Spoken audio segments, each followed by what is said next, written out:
बालकांड दोहा 206 से 13वां रिकॉर्ड। बहुविधि करत मनोरथ जात लाग नहीं बार। बहुविधि करत मनोरथ जात लाग नहीं बार। करि मज्जन सरऊ जल गए भूप दरबार। बहुत प्रकार से मनोरथ करते हुए जाने में देर नहीं लगी। सरयू जी के जल में स्नान करके वे राजा के दरवाजे पर पहुँचे। मुनि आगमन सुना जब राजा, मिलन गयऊँ लय विप्र समाजा। करी दंडवत मुनि सन्मानी, निज आसन बैठा रहने आनी। राजा ने जब मुनि का आना सुना तब वे ब्राह्मणों के समाज को साथ लेकर मिलने गए और दंडवत करके मुनि का सम्मान करते हुए उन्हें लाकर अपने आसन पर बैठाया। चरण पर पखारी कीनी अति पूजा, मौसम आज धन्य नहीं दूजा। विविध भांति भोजन करवावा, मुनिवर हृदय हर्ष अति पावा। चरणों को धोकर बहुत पूजा की और कहा, मेरे समान धन्य आज दूसरा कोई नहीं है। फिर अनेक प्रकार के भोजन करवाए, जिससे श्रेष्ठ मुनि ने अपने हृदय में बहुत ही हर्ष प्राप्त किया। पुण्य चरणन मेले सुतचारी, राम देख मुनि देह विसारी। भय मगन देखत मुख शोभा, जन चकोर पूरन ससी लोभा। फिर राजा ने चारों पुत्रों को मुनि के चरणों पर डाल दिया, उनसे प्रणाम कराया। श्री रामचंद्र जी को देखकर मुनि अपने देह की सुधि भूल गए। वे श्री राम जी के मुख की शोभा देखते ही ऐसे मग्न हो गए मानो चकोर पूर्ण चंद्रमा को देखकर लुभा गया हो। तब मन हर्ष बचन कह राऊ, मुनि अस कृपा न की नहीं काऊ। केहि कारण आगमन तुम्हारा, कहूँ सो करत न लावऊँ बारा। तब राजा ने मन में हर्षित होकर ये वचन कहे, हे मुनि, इस प्रकार कृपा तो आपने कभी नहीं की। आज किस कारण से आपका शुभागमन हुआ, मैं उसे पूरा करने में देर नहीं लगाऊंगा। असुर समूह सतावहि मोहि, मैं जाचन आयऊँ नृप तोहि। अनुज समेत देहु रघुनाथा, निशिचर बद में होब सा नाथा। मुनि ने कहा, हे राजन, राक्षसों के समूह मुझे बहुत सताते हैं, इसीलिए मैं तुमसे कुछ मांगने आया हूँ। छोटे भाई सहित श्री रघुनाथ जी को मुझे दो।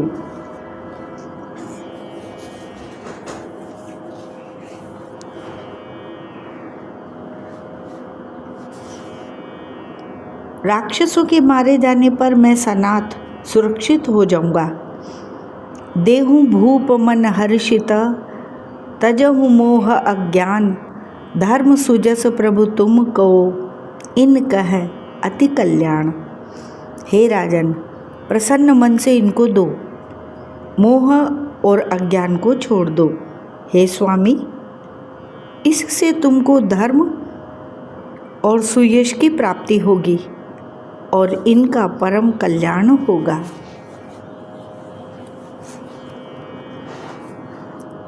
सुनी राजा अति अप्रिय बानी, हृदय कंप मुख दुतिक मुलानी। चौथे पन पायऊँ सुतचारी, विप्र वचन नहीं कहेऊँ विचारी। इस अत्यंत अप्रिय वाणी को सुनकर राजा का हृदय कांप उठा और उनके मुख की कांति फीकी पड़ गई। उन्होंने कहा, हे ब्राह्मण, मैंने चौथे पन में 4 पुत्र पाए हैं, आपने विचार कर बात नहीं कही। मागहु भूमि धेनु धन कोसा, सर्वस देऊं आज सहरोसा। देह प्राण ते प्रिय कछु नाही, सो मुनि देऊं निमिष एक माही।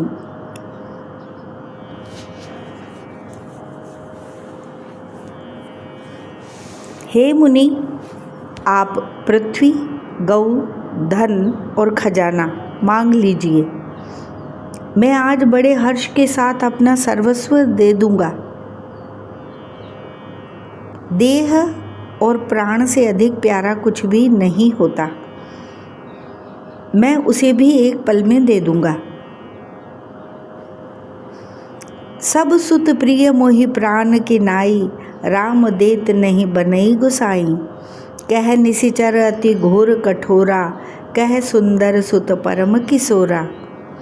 सभी पुत्र मुझे प्राणों के समान प्यारे हैं। उनमें भी हे प्रभु, राम को तो किसी प्रकार भी देते नहीं बनता। कहाँ अत्यंत डरावने और क्रूर राक्षस, और कहाँ परम किशोर अवस्था के बिल्कुल सुकुमार मेरे सुंदर पुत्र।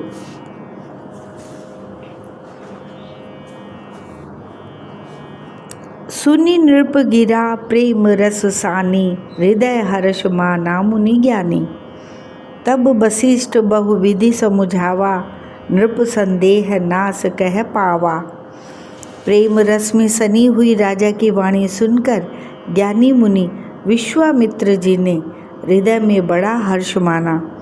तब वशिष्ठ जी ने राजा को बहुत प्रकार से समझाया, जिससे राजा का संदेह नाश को प्राप्त हुआ।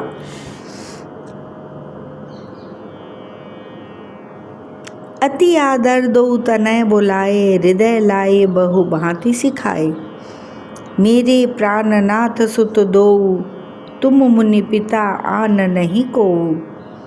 राजा ने बड़े ही आदर से दोनों पुत्रों को बुलाया और हृदय से लगाकर बहुत प्रकार से उन्हें शिक्षा दी। फिर कहा, हे नाथ, ये दोनों पुत्र मेरे प्राण हैं। हे मुनि, अब आप ही इनके पिता हैं, दूसरा कोई नहीं।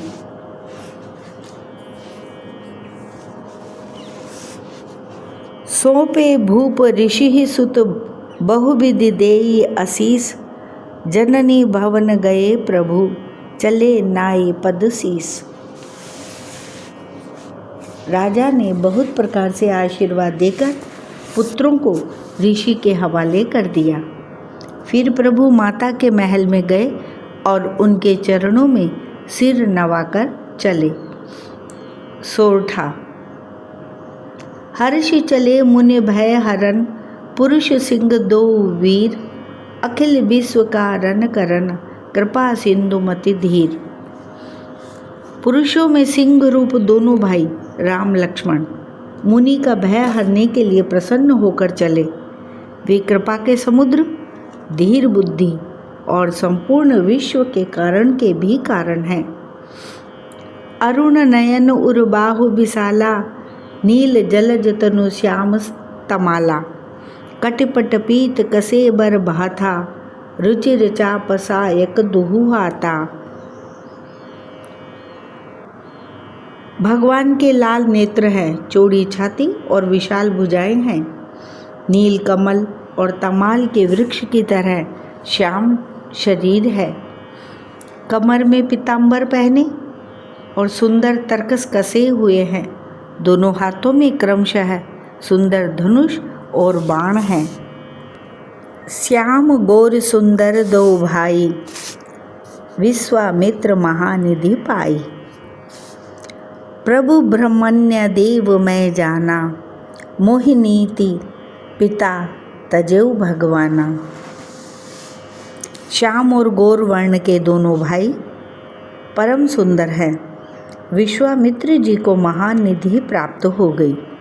वे सोचने लगे, मैं जान गया कि प्रभु ब्रह्मण्य देव ब्राह्मणों के भक्त हैं। मेरे लिए भगवान ने अपने पिता को भी छोड़ दिया। चले जात मुनि दीन दिखाई, सुनी ताड़का क्रोध करि धाई। एक ही बान प्राण हरि लीना, दीन जानिते ही निज पद दीना। मार्ग में चले जाते हुए मुनि ने ताड़का को दिखलाया। शब्द सुनते ही वह क्रोध करके दौड़ी। श्री राम जी ने एक ही बाण से उसके प्राण हर लिए और दीन जानकर उसको निज पद अपना दिव्य स्वरूप दिया।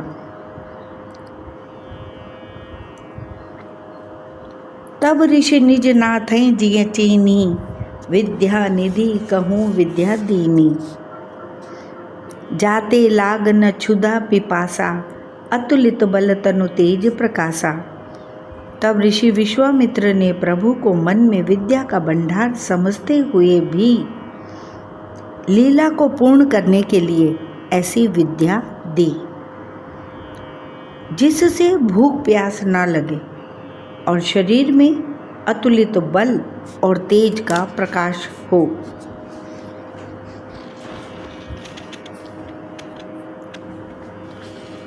आयुध सर्व समर्पी कई प्रभु, निज आश्रम आने।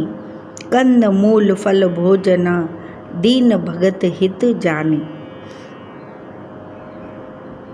सब अस्त्र शस्त्र समर्पण करके मुनि प्रभु श्री राम जी को अपने आश्रम में ले आए और उन्हें परम हितु जानकर भक्ति पूर्वक कंद, मूल और फल का भोजन कराया।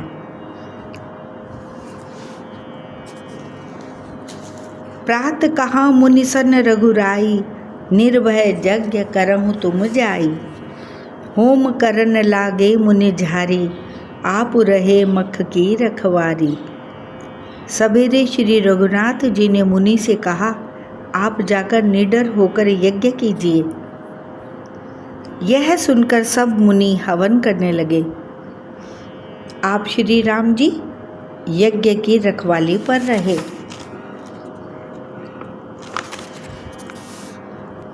सुनि मारीच निशाचर क्रोही, लय सहाय धावा मुनि द्रोही। बिनु फरमान राम तेहि मारा, सत जो जन गा सागर पारा। यह समाचार सुनकर मुनियों का शत्रु क्रोधी राक्षस मारीच अपने सहायकों को लेकर दौड़ा। श्री राम जी ने बिना फल वाला बाण उसको मारा, जिससे वह 100 योजन के विस्तार वाले समुद्र के पार जा गिरा। पावक सर सुबाहु पुनि मारा, अनुज निशाचर कटुक संघारा। मारी असुर द्विज निर्भयकारी, स्तुति करहि देव मुनि झारी। फिर सुबाहु को अग्नि बाण मारा। इधर छोटे भाई लक्ष्मण जी ने राक्षसों की सेना का संहार कर डाला। इस प्रकार श्री राम जी ने राक्षसों को मारकर ब्राह्मणों को निर्भय कर दिया। तब सारे देवता और मुनि स्तुति करने लगे। तह पुनि कछुक दिवस रघुराया, रहे कीन विप्रन परदाया। भगति हेतु बहु कथा पुराना, कहे विप्र यद्यपि प्रभु जाना। श्री रघुनाथ जी ने वहाँ कुछ दिन और रहकर ब्राह्मणों पर दया की। भक्ति के कारण ब्राह्मणों ने उन्हें पुराणों की बहुत सी कथाएं कही। यद्यपि प्रभु सब जानते थे। तब मुनि सादर कहा बुझाई, चरित एक प्रभु देखिए जाई। धनुष यज्ञ सुनि रघुकुल नाथा, हर्षि चले मुनिवर के साथा। तदनंतर मुनि ने आदर पूर्वक समझाकर कहा, हे प्रभु, चलकर एक चरित्र देखिए। रघुकुल के स्वामी श्री रामचंद्र जी धनुष यज्ञ की बात सुनकर मुनि श्रेष्ठ विश्वामित्र जी के साथ प्रसन्न होकर चले। आश्रम एक दीख मग माही, खग मृग जीव जंतु तह नाही। पूछा मुनि ही सिला प्रभु देखी, सकल कथा मुनि कहा विशेषी। मार्ग में एक आश्रम दिखाई पड़ा। वहाँ पशु पक्षी कोई भी जीव जंतु नहीं था। पत्थर की एक शिला को देखकर प्रभु ने पूछा। तब मुनि ने विस्तार पूर्वक सब कथा कही। गौतम नारी श्राप बस उपल देह धरि धीर, चरण कमल रज चाहती, कृपा करहु रघुवीर। गौतम मुनि की स्त्री अहल्या शापवश पत्थर की देह धारण किए बड़े धीरज से आपके चरण कमलों की धूलि चाहती हैं। हे रघुवीर, इस पर कृपा कीजिए। पर सतपद पावन शोक न सावन, प्रगट भई तप पुंज सही, देखत रघुनायक जन सुखदायक, सन्मुख होई कर जोरी रही। अति प्रेम अधीरा पुलक शरीरा, मुख नहीं आवई वचन कही, अतिशय बड़ भागी चरणन लागी, जुगल नयन जलधार बही। श्री राम जी के पवित्र और शोक को नाश करने वाले चरणों का स्पर्श पाते ही सचमुच वह तपो मूर्ति अहिल्या प्रकट हो गई। भक्तों को सुख देने वाले श्री रघुनाथ जी को देखकर वह हाथ जोड़कर सामने खड़ी रह गई। अत्यंत प्रेम के कारण वह अधीर हो गई। उसका शरीर पुलकित हो उठा। मुख से वचन कहने में नहीं आते थे। वह अत्यंत बड़भागिनी अहिल्या प्रभु के चरणों से लिपट गई और उसके दोनों नेत्रों से जल, प्रेम और आनंद के आंसुओं की धारा बहने लगी। धीरज मन कीना प्रभु कह कीना, रघुपति कृपा भगति पाई, अति निर्बल बानी अस्तुति ठानी, ज्ञान गाम्य जय रघुराई। मैं नारी पावन प्रभु जग पावन, रावण रिपुजन सुखदाई, राजीव बिलोचन भव भय मोचन, पाहि पाहि सर नहीं आई। फिर उसने मन में धीरज धरकर प्रभु को पहचाना और श्री रघुनाथ जी की कृपा से भक्ति प्राप्त की।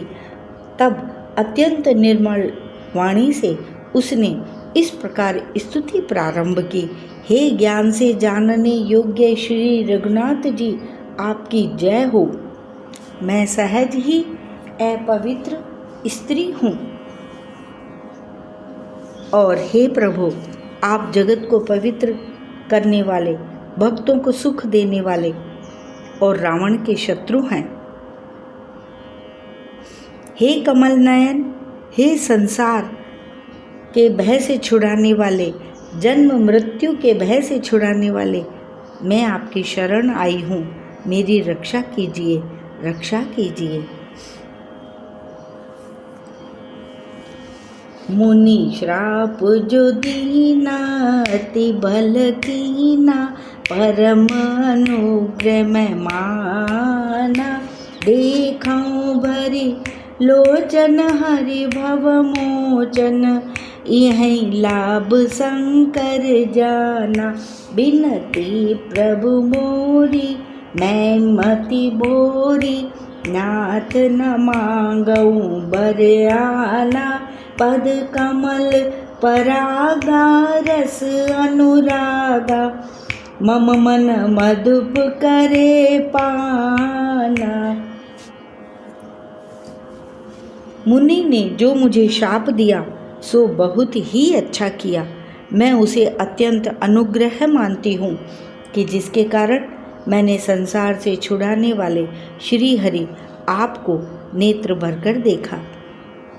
इसी आपके दर्शन को शंकर जी सबसे बड़ा लाभ समझते हैं। हे प्रभु, मैं बुद्धि की बड़ी भोली हूँ।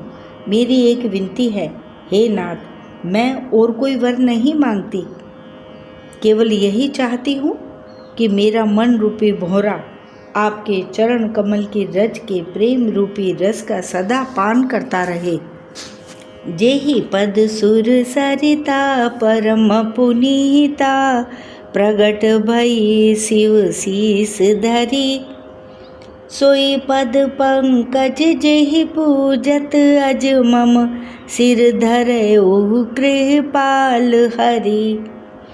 एहि भांति सिधारी गौतम नारी, बार बार हरि चरण परी।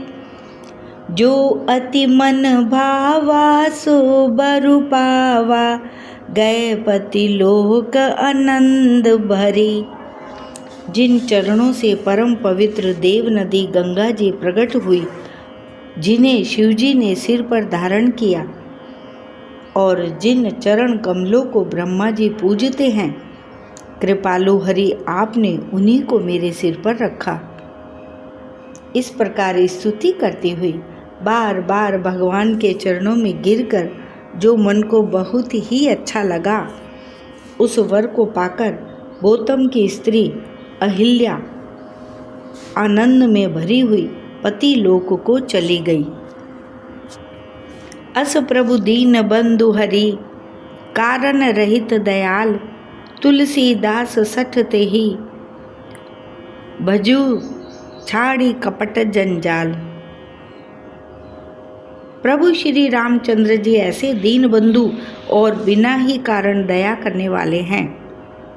तुलसीदास जी कहते हैं, हे शठ मन, तू कपट जंजाल छोड़कर उन्हीं का भजन कर। तुलसीदास सठ ते ही भजू, छाड़े कपट जंजाल।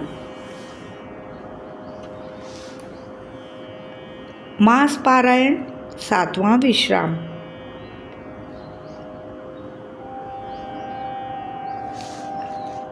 जय श्री राम। चले राम लक्ष्मण मुनि संगा, गए जहाँ जग पावनी गंगा। गादि सूनु सब कथा सुनाई, जेहि प्रकार सुरसरी मही आई। श्री राम जी और लक्ष्मण जी मुनि के साथ चले। वे वहाँ गए जहाँ जगत को पवित्र करने वाली गंगा जी थी। महाराज गाधी के पुत्र विश्वामित्र जी ने वह सब कथा कह सुनाई। जिस प्रकार देव नदी गंगा जी पृथ्वी पर आई थी, तब प्रभु ऋषि समेत नहाए, विविध दान महि देवनी पाए।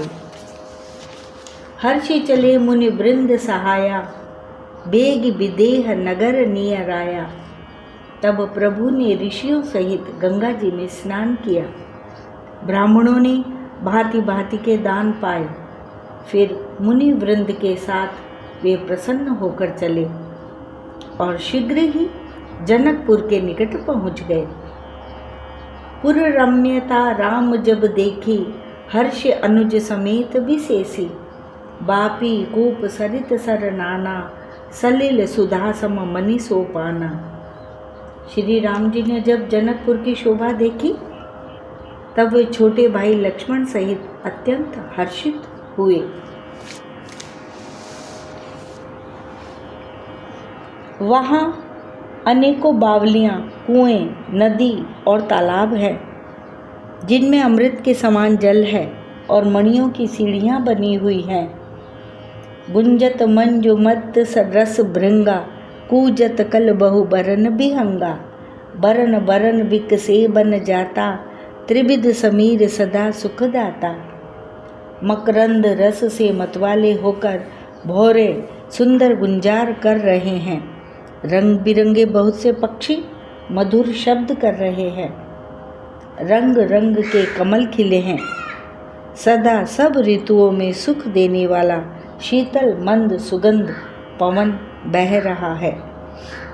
सुमन बाटिका बाग बन, विपुल विहंग निवास। फूलत फलत सुपल्लवत, सोहत पुर चहु पास। पुष्प वाटिका फुलवारी, बाग और वन, जिनमें बहुत से पक्षियों का निवास है, फूलते फलते और सुंदर पत्तों से लदे हुए नगर के चारों ओर सुशोभित है। बनई न बरनत नगर निकाई, जहाँ जाई मन तहैं लोभाई।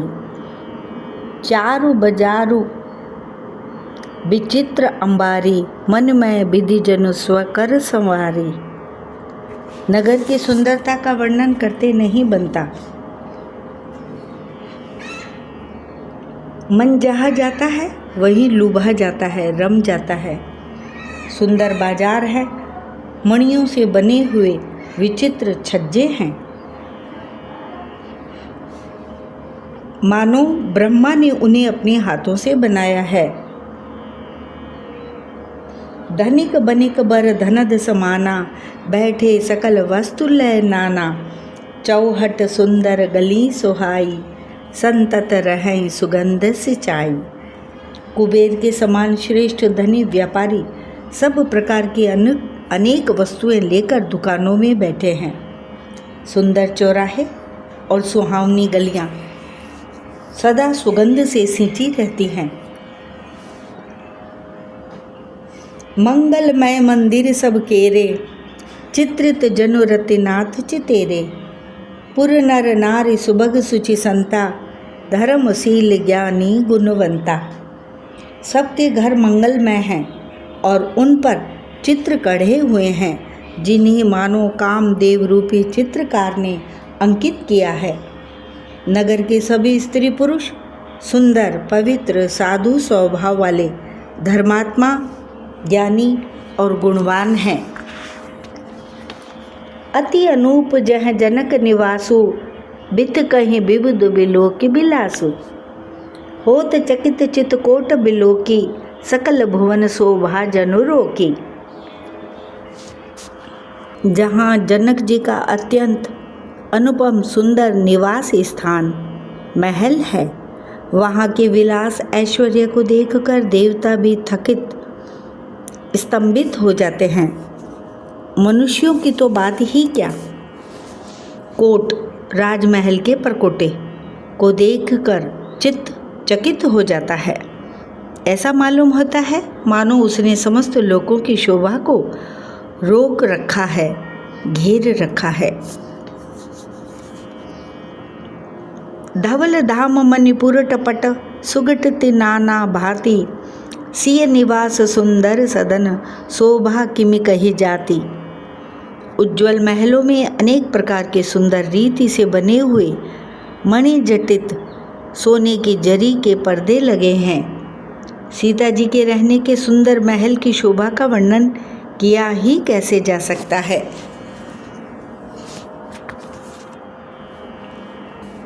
सुभग द्वार सब कुलिस कपाटा, भूप भीर नट मागध बाटा।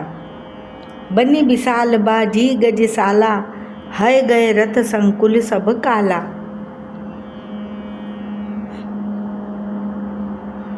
राजमहल के सब दरवाजे फाटक सुंदर हैं, जिनमें वज्र के मजबूत अथवा हीरों के चमकते हुए किवाड़ लगे हैं।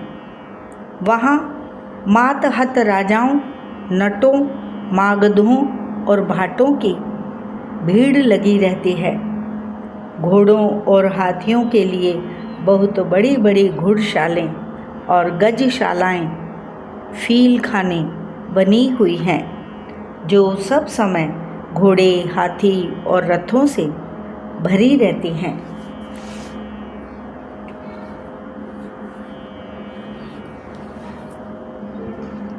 सूर सचिव से नप बहु तेरे, नृप गृह सरिस सदन सब केरे।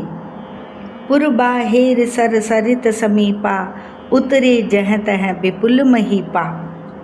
बहुत से शूरवीर, मंत्री और सेनापति हैं। उन सब के घर भी राजमहल सरीखे ही हैं। नगर के बाहर तालाब और नदी के निकट जहाँ तहाँ बहुत से राजा लोग उतरे हुए हैं, डेरा डाले हुए हैं। देखी अनूप एक अंबराई, सब सुपास सब भांति सुहाई। कौशिक कहु मोर मनुमाना, यहाँ रहें रघुबीर सुजाना। वहीं आमों का एक अनुपम बाग देखकर, जहाँ सब प्रकार के सुभीते थे और जो सब तरह से सुहावना था, विश्वामित्र जी ने कहा, हे सुजान रघुवीर, मेरा मन कहता है कि यहीं रहा जाए। भले ही नाथ कही कृपा निकेता, उतरे तह मुनि वृंद समेता। विश्वामित्र महामुनि आए, समाचार मिथिलापति पाए। कृपा के धाम श्री रामचंद्र जी, बहुत अच्छा स्वामी कहकर वहीं मुनियों के समूह के साथ ठहर गए। मिथिलापति जनक जी ने जब यह समाचार पाया कि महामुनि विश्वामित्र आए हैं, संग सचिव सूची भूरी भट्ट भूसुर बर गुर ज्ञाति, चले मिलन मुनि नायक कहीं, मुदित राव एहि भांति। तब उन्होंने पवित्र हृदय के ईमानदार स्वामी भक्त, मंत्री, बहु से योद्धा, श्रेष्ठ ब्राह्मण गुरु शतानंद जी और अपनी जाति के श्रेष्ठ लोगों को साथ लिया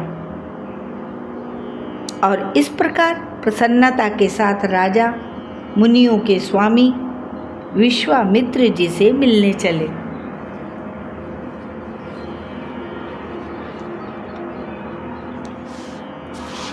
कीन प्रणाम चरण धरि माथा, दीनी असीस मुदित मुनि नाथा।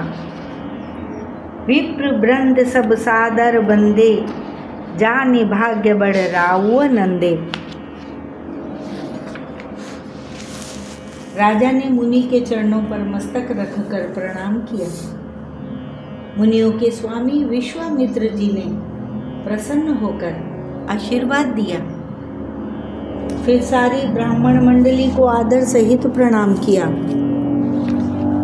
और अपना बड़ा भाग्य जानकर राजा आनंदित हुए।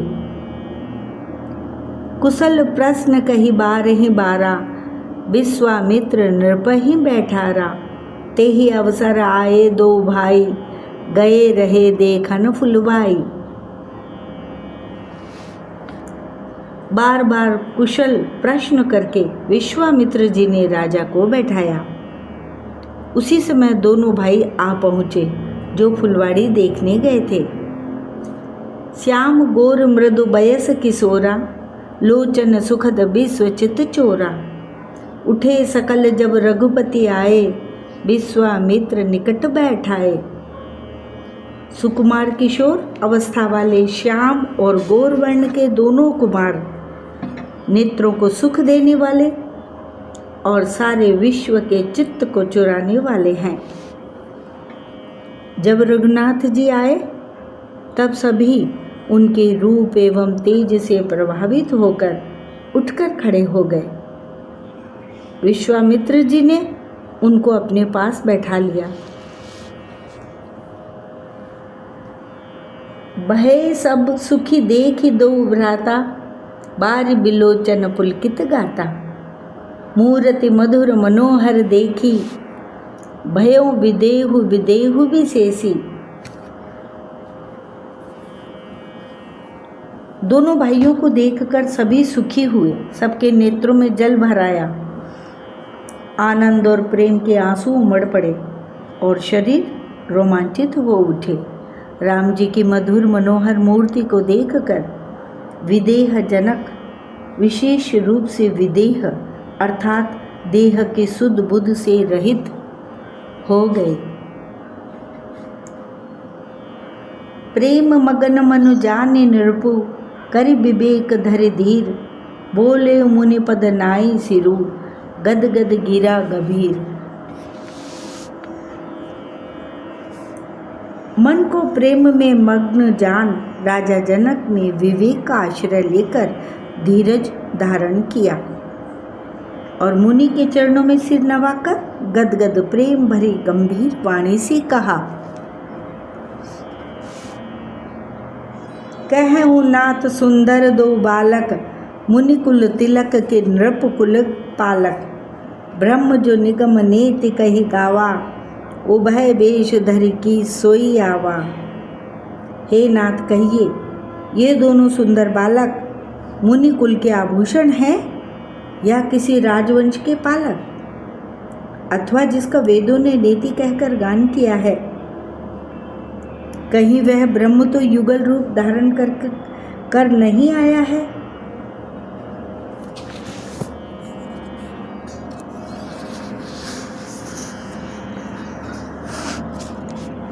सहज विराग रूप मनु मोरा, थकित होत जिमि चंद चकोरा।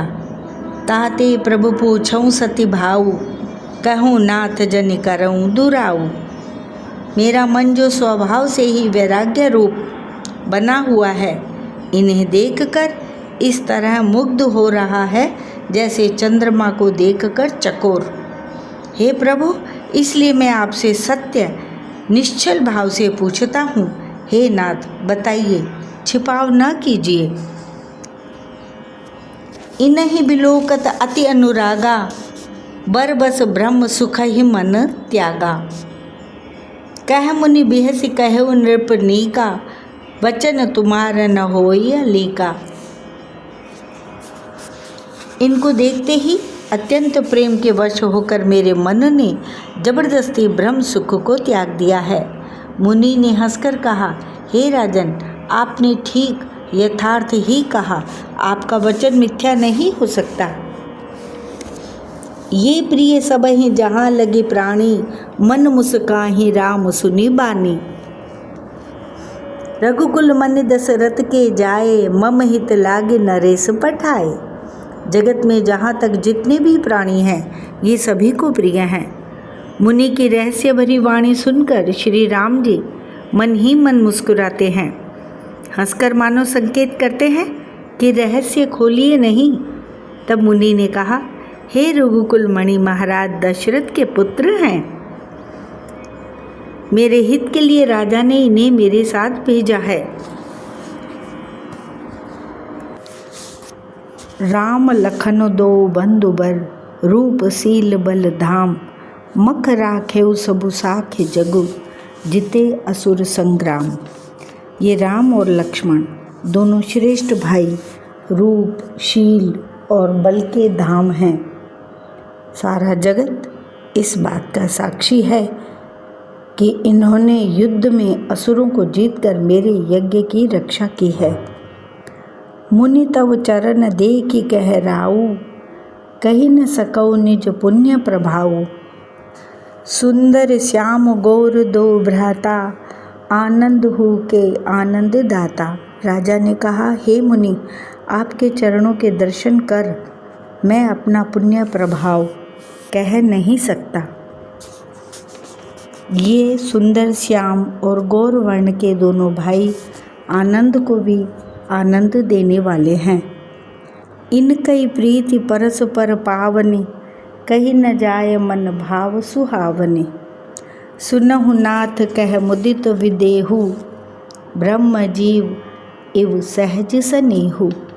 इनकी आपस की प्रीति बड़ी पवित्र और सुहावनी है, वह मन को बहुत भाती है, पर वाणी से कही नहीं जा सकती। विदेह जनक जी आनंदित होकर कहते हैं, हे नाथ सुनिए, ब्रह्म और जीव की तरह इनमें स्वाभाविक प्रेम है। पुण्य पुण्य प्रभु ही चितव नर नाहु, पुलक गात उर अधिक उछाहु। मुनि ही प्रशंसी नाई पद सीसु, चलेउ लवाई नगर अवनीसु। राजा बार बार प्रभु को देखते हैं, दृष्टि वहाँ से हटना ही नहीं चाहती। प्रेम से शरीर पुलकित हो रहा है और हृदय में बड़ा उत्साह है। फिर मुनि की प्रशंसा करके और उनके चरणों में सिर नवाकर राजा उन्हें नगर में लिवा चले। सुंदर सदुन सुखद सब काला, तहाँ बासुले दीन भुआला। करी पूजा सब विधि सेवकाई, गयउ राउ ग्रह विदा कराई। एक सुंदर महल जो सब समय सभी ऋतुओं में सुखदायक था, वहाँ राजा ने उन्हें ले जाकर ठहराया। तदनंतर सब प्रकार से पूजा और सेवा करके राजा विदा मांग कर अपने घर गए। ऋषय संग रघुवंश मणि करि भोजन विश्राम, बैठे प्रभु भ्राता सहित दिवस रहा भरि जाम। रघुकुल के शिरोमणि प्रभु श्री रामचंद्र जी ऋषियों के साथ भोजन और विश्राम करके भाई लक्ष्मण समेत बैठे। उस समय पहर भर दिन रह गया था। लखन हृदय लालसा विशेषी, जाई जनकपुर आइए देखी।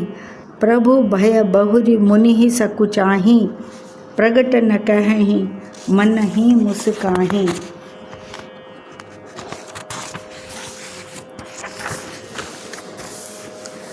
लक्ष्मण जी के हृदय में विशेष लालसा है कि जाकर जनकपुर देख आवें, परंतु प्रभु श्री रामचंद्र जी का डर है और फिर मुनि से भी सकुचाते हैं, इसलिए प्रकट में कुछ नहीं कहते, मन ही मन मुस्कुरा रहे हैं। राम अनुज मन की गति जानी, भगत बछलता हिय हुलसानी। परम विनीत सकुच मुख मुस्काई, बोले गुर अनुशासन पाई। अंतर्यामी श्री रामचंद्र जी ने छोटे भाई के मन की दशा जान ली, तब उनके हृदय में भक्त वत्सलता उमड़ आई। वे गुरु की आज्ञा पाकर बहुत ही विनय के साथ सकुचाते हुए मुस्कुराकर बोले, नाथ लखनपुर देखन चाहें, प्रभु सकोच डर प्रगट न कहें। जो राउर आयुष में पावो, नगर दिखाई तुरत ले आवो। हे नाथ, लक्ष्मण नगर देखना चाहते हैं, किंतु प्रभु आपके डर और संकोच के कारण स्पष्ट नहीं कहते। यदि आपकी आज्ञा पाऊं तो मैं इनको नगर दिखलाकर तुरंत ही वापस ले आऊं।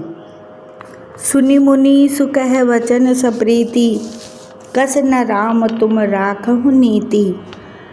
धर्म सेतु पालक तुम ताता, प्रेम विवश सेवक सुखदाता। यह सुनकर मुनीश्वर विश्वामित्र जी ने प्रेम सहित वचन कहे, हे राम, तुम नीति की रक्षा कैसे न करोगे। हे तात, तुम धर्म की मर्यादा का पालन करने वाले और प्रेम के वशीभूत होकर सेवकों को सुख देने वाले हो। जाई देखी आवहु नगरु, सुख निधान दो भाई। करहु सुफल सबके नयन, सुंदर बदन दिखाई। सुख के निधान दोनों भाई जाकर नगर देख आओ। अपने सुंदर मुख दिखलाकर सब नगर निवासियों के नेत्रों को सफल करो। मुनिपद कमल बंदी दो भ्राता, चले लोक लोचन सुखदाता। बालक वृंद देखी अति शोभा, लगे संग लोचन मनु लोभा। सब लोगों के नेत्रों को सुख देने वाले दोनों भाई मुनि के चरण कमलों की वंदना करके चले। बालकों के झुंड इनके सौंदर्य की अत्यंत शोभा देखकर साथ लग गए। उनके नेत्र और मन इनकी माधुरी पर लुभा गए। पीत बसन परिकर कटि बाथा, चारु चाप सर सोहत हाथा। तनु अनुहरत सुचंदन खोरी, श्यामल गोर मनोहर जोरी। दोनों भाइयों के पीले रंग के वस्त्र हैं। कमर के पीले दुपट्टों में तरकस बंधे हैं। हाथों में सुंदर धनुष बाण सुशोभित है। श्याम और गौर वर्ण के शरीरों के अनुकूल, अर्थात जिस पर जिस रंग का चंदन अधिक फबे, उस पर उसी रंग के सुंदर चंदन की खौर लगी है। सांवरे और गोरे रंग की मनोहर जोड़ी है। के हरिकंदर बाहु विशाला, उर अति रुचिर नाग मणिमाला। सुभग सोन सर सी रूह लोचन, बदन मयंक ताप त्रय मोचन। सिंह के समान पुष्ट गर्दन गले का पिछला भाग है, विशाल भुजाएं हैं, चौड़ी छाती पर अत्यंत सुंदर गजमुक्ता की माला है, सुंदर लाल कमल के समान नेत्र हैं, तीनों तापों से छुड़ाने वाला चंद्रमा के समान मुख है, कानन कनक फूल छवि देही, चितवत चितहि चोरी जनु लेही, चितवनि चारु भ्रकुटि बर बाकी, तिलक रेख शोभा जनु चाकी। कानों में सोने के कर्णफूल अत्यंत शोभा दे रहे हैं और देखते ही देखने वाले के चित्त को मानो चुरा लेते हैं। उनकी चितवन दृष्टि बड़ी मनोहर है और भौहें तिरछी एवं सुंदर हैं। माथे पर तिलक की रेखाएं ऐसी सुंदर हैं मानो मूर्तिमती शोभा पर मुहर लगा दी गई है।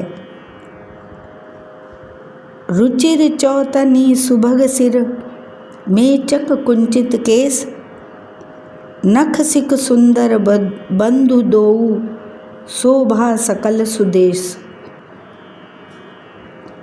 सिर पर सुंदर चौकोनी टोपियाँ दिए हैं, काले और घुंघराले बाल हैं। दोनों भाई नख से लेकर शिखा तक, एड़ी से चोटी तक सुंदर हैं और सारी शोभा जहाँ जैसी चाहिए वैसी ही है। देखन नगर भूप सुत आए, समाचार पुरबासिन पाए, धाये धाम काम सब त्यागी, मनहु रंक निधि लूटन लागे। जब पुरवासियों ने यह समाचार पाया कि दोनों राजकुमार नगर देखने के लिए आए हैं, तब वे सब घर बार और सब काम काज छोड़कर ऐसे दौड़े मानो दरिद्री धन का खजाना लूटने दौड़े हों। निरखी सहज सुंदर दो भाई, हों ही सुखी लोचन फल पाई। जुबती भवन झरो खन लागी, निरखहि राम रूप अनुरागी। स्वभाव ही से सुंदर दोनों भाइयों को देखकर वे लोग नेत्रों का फल पाकर सुखी हो रहे हैं। युवती स्त्रियां घर के झरोखों से लगी हुई प्रेम सहित श्री रामचंद्र जी के रूप को देख रही हैं। कहहि परस्पर वचन सप्रीति, सखी इन कोटि काम छवि जीती। सुर नर असुर नाग मुनि माही, शोभा असी कहूँ सुनी अति नाही। वे आपस में बड़े प्रेम से बातें कर रही हैं। हे सखी, इन्होंने करोड़ों कामदेवों की छवि को जीत लिया है। देवता, मनुष्य, असुर, नाग और मुनियों में ऐसी शोभा तो कहीं सुनने में भी नहीं आती। विष्णुचारी भुज विधि मुखचारी, विकट वेश मुख पंच पुरारी। अपर देव अस को न आही, यह छवि सखी पट तरिय जाही। भगवान विष्णु के 4 भुजाएं हैं, ब्रह्मा जी के 4 मुख हैं, शिव जी का विकट भयानक वेश है और उनके 5 मुँह हैं। हे सखी, दूसरा देवता भी कोई ऐसा नहीं है जिसके साथ इस छवि की उपमा दी जाए। वै किशोर सुषमा सदन, श्याम गौर सुख धाम। अंग अंग पर वारियहि, कोटि कोटि सतकाम। इनकी किशोर अवस्था है। ये सुंदरता के घर, सांवले और गोरे रंग के तथा सुख के धाम हैं। इनके अंग अंग पर करोड़ों अरबों कामदेवों को निछावर कर देना चाहिए। कहूँ सखी अस को तनुधारी, जो न मोह यह रूप निहारी। कौ सप्रेम बोली मृदुबानी, जो मैं सुना सो सुनहु सयानी। हे सखी, भला कहो तो ऐसा कौन शरीरधारी होगा जो इस रूप को देखकर मोहित ना हो जाए। अर्थात यह रूप जड़ चेतन सबको मोहित करने वाला है। तब कोई दूसरी सखी प्रेम सहित कोमल वाणी से बोली, हे सयानी, मैंने जो सुना है उसे सुनो। ए दो दशरथ के ढोटा, बाल मरालनी के कल जोटा। मुनि कौसुक मख के रखवारे, जिन रन अजिर निशाचर मारे। ये दोनों राजकुमार महाराज दशरथ जी के पुत्र हैं। बाल राज हंसों का सा सुंदर जोड़ा है। ये मुनि विश्वामित्र के यज्ञ की रक्षा करने वाले हैं। इन्होंने युद्ध के मैदान में राक्षसों को मारा है। श्याम गात कल कंज बिलोचन, जो मारीच सुभुज मृदु मधु मोचन। श्याम गात कल कंज बिलोचन, जो मारीच सुभुज मधु मोचन। कौसल्या सुत सो सुख खानी, नाम राम धनु सहायक पानी। जिनका श्याम शरीर और सुंदर कमल जैसे नेत्र हैं, जो मारीच और सुबाहु के मद को चूर करने वाले और सुख की खान हैं, और जो हाथ में धनुष बाण लिए हुए हैं, वे कौसल्या जी के पुत्र हैं। इनका नाम राम है। गौर किशोर बेशुबर काछे, कर सर चाप राम के पाछे। लक्ष्मण नाम राम लघु भ्राता, सुन सखिता सुमित्रा माता। जिनका रंग गोरा और किशोर अवस्था है, और जो सुंदर वेश बनाए और हाथ में धनुष बाण लिए श्री राम जी के पीछे पीछे चल रहे हैं, वे इनके छोटे भाई हैं। उनका नाम लक्ष्मण है। हे सखी सुनो, उनकी माता सुमित्रा है। विप्र काजु करि बंधु दोऊ, मग मुनि बधु उधारी। आए देखन चाप मख, सुनि हर्षि सब नारी। दोनों भाई ब्राह्मण विश्वामित्र का काम करके रास्ते में मुनि गौतम की स्त्री अहिल्या का उद्धार करके यहाँ धनुष्य यज्ञ देखने आए हैं। यह सुनकर सब स्त्रियां प्रसन्न हुईं। देखी राम छवि को एक कहीं, जोग जान की ही यह बरु अहई। जो सखी इनहि देख नर नाहु, पन परि हरि हटे करई निबाहु। पन परि हरि हटे करही विबाहु। श्री रामचंद्र जी की छवि देखकर कोई एक दूसरी सखी कहने लगी, यह वर जानकी के योग्य है। हे सखी, यदि कहीं राजा इन्हें देख लें तो प्रतिज्ञा छोड़कर हठपूर्वक इन्हीं से विवाह कर देगा। को कहे भूपति पहचाने, मुनि समेत सादर सन्माने। सखी परंतु पनु राउ न तजई, विधि बस हटे अविवेक ही भजई। किसी ने कहा, राजा ने इन्हें पहचान लिया है और मुनि के सहित इनका आदर पूर्वक सम्मान किया है, परंतु हे सखी, राजा अपना प्रण नहीं छोड़ता। वह होनहार के वशीभूत होकर हठपूर्वक अविवेक का ही आश्रय लिए हुए है। प्रण पर अड़े रहने की मूर्खता नहीं छोड़ता। को कह जो भल अहै विधाता, सब कह सुनई उचित फल दाता। तऊ जान की ही मिलहि बरु एहू, नाहिन आल इहाँ संदेहू। कोई कहती है, यदि विधाता भले हैं और सुना जाता है कि वे सबको उचित फल देते हैं, तो जानकी जी को यही वर मिलेगा। हे सखी, इसमें संदेह नहीं है।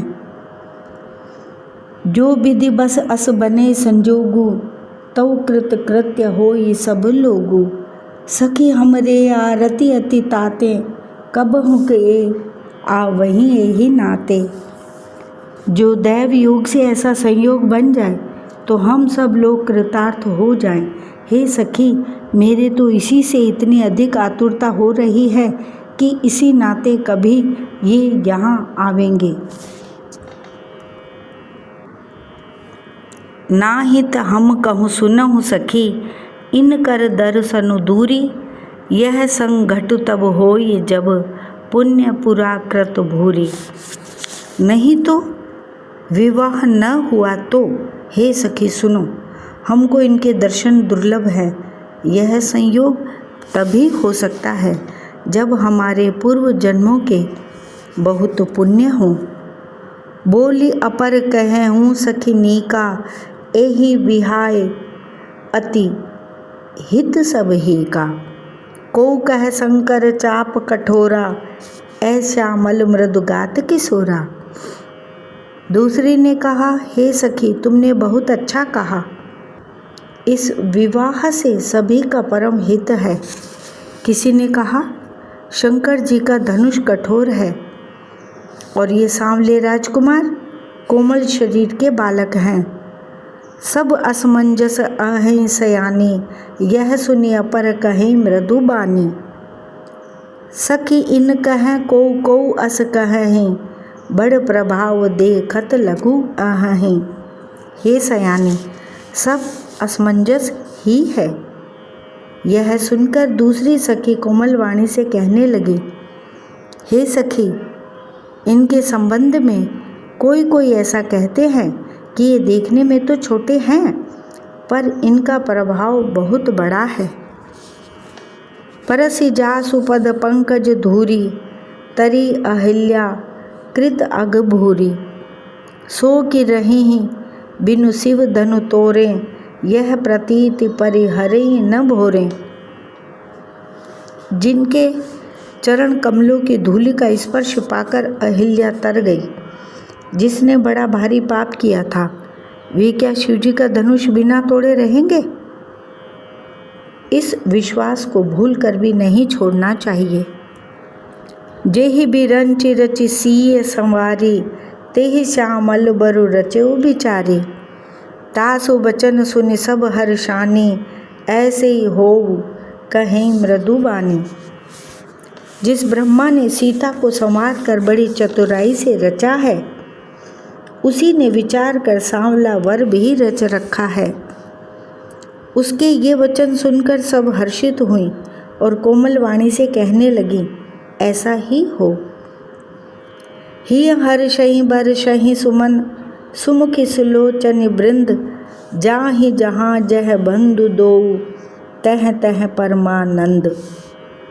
सुंदर मुख और सुंदर नेत्रों वाली स्त्रियां समूह की समूह हृदय में हर्षित होकर फूल बरसा रही हैं। जहाँ जहाँ दोनों भाई जाते हैं, वहाँ वहाँ परम आनंद छा जाता है। पूरब दिशि गे दो भाई, जह धनु मख हित भूमि बनाई। अति विस्तार चारु गच ढारी, विमल वेदिका रुचिर संवारी। दोनों भाई नगर के पूरब ओर गए, जहाँ धनुष यज्ञ के लिए रंग भूमि बनाई गई थी। बहुत लंबा चौड़ा सुंदर ढाला हुआ पक्का आंगन था, जिस पर सुंदर और निर्मल वेदी सजाई गई थी। चहुदिसि कंचन मंच विशाला, रचे जहाँ बैठहि महिपाला। तेहि पाछे समीप चहु पासा, अपर मंच मंडली बिलासा। चारों ओर सोने के बड़े बड़े मंच बने थे, जिन पर राजा लोग बैठेंगे। उनके पीछे समीप ही चारों ओर दूसरे मचानों का मंडलाकार घेरा सुशोभित था। कछुक ऊंची सब भांति सुहाई, बैठे नगर लोग जह जाई। तिनके निकट विशाल सुहाए, धवल धाम बहुबरन बनाए। वह कुछ ऊंचा था और सब प्रकार से सुंदर था। वहाँ जाकर नगर के लोग बैठेंगे। उन्हीं के पास विशाल एवं सुंदर सफ़ेद मकान अनेक रंगों के बनाए गए हैं। जह बैठे देखहीं सब नारी, जथा जोग निज कुल अनुहारी। पुर बालक कही कही मृदु बचना, सादर प्रभु ही दिखा वही रचना। जहाँ अपने अपने कुल के अनुसार सब स्त्रियाँ यथा योग्य जिसको जहाँ बैठना उचित है बैठकर देखेंगे। नगर के बालक कोमल वचन कह कर आदर पूर्वक प्रभु श्री रामचंद्र जी को यज्ञशाला की रचना दिखला रहे हैं।